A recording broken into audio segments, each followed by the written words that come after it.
parents and players, mostly the players, wanted to get something out to you guys this evening. Unfortunately, it's a little late, so this is something we need y'all all to take a look at tomorrow. We're going to need all players to kind of take a look at this. So this is an animation of what we're doing. This kind of educates our parents on what we're trying to do as well. So I'm going to bring this one up.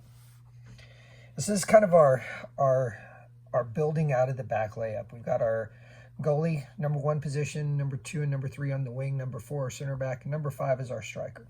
Now, normally we would suspect that a defense would kind of take this squared up posture, or maybe a diamond posture, or maybe a version of this, but when they sense those 3 back, we anticipate that they're going to make some changes. So I'm going to animate this and kind of talk through it. So, based on the fact that we have a high striker up here, number 5, we suspect that their defense is going to shift a little to cover that. So we're going to play the ball out to the side, expecting red 3 to step to blue 2. At the same time, we need blue 4 and blue 3 and blue 5 to make this rotation here. 5 moves to the side, the ball goes back to the goalie. Now, the defense at this point has a couple of options. 3 and 5 can press over, which leaves 4 open, and that's what we want. What we want is we want that open room in the center of the field to either dribble out or play a quick cross.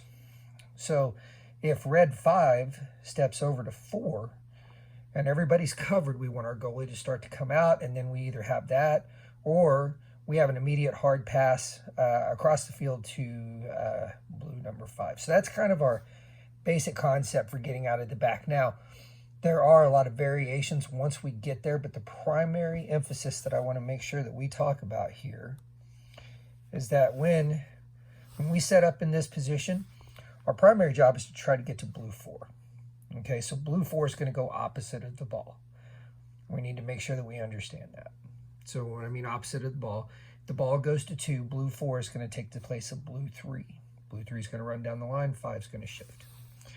So on the other video I wanted to show you, we had a situation in practice where we had a high press where our team kind of knew what we were going to do, which we expect at some point in time that a team's going to try to figure this out. If we keep constantly getting out of the back uncontested, they're going to have to change their tactics. One of the things they might do is they might press real hard on blue 2 and blue 3 by playing further down the field. And so in this case, what we're looking for is we're looking at the fact that we have 2 massive passing lanes that we can immediately play the ball out.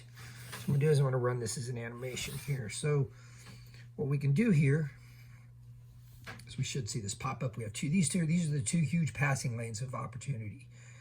So if we have 4 and 5 split the field, what's going to happen is 2 is going to have to make a decision who they're going to track or who they're going to follow. If we make this play very quick to the outside, we have a 2v1 situation on the other end right off the bat.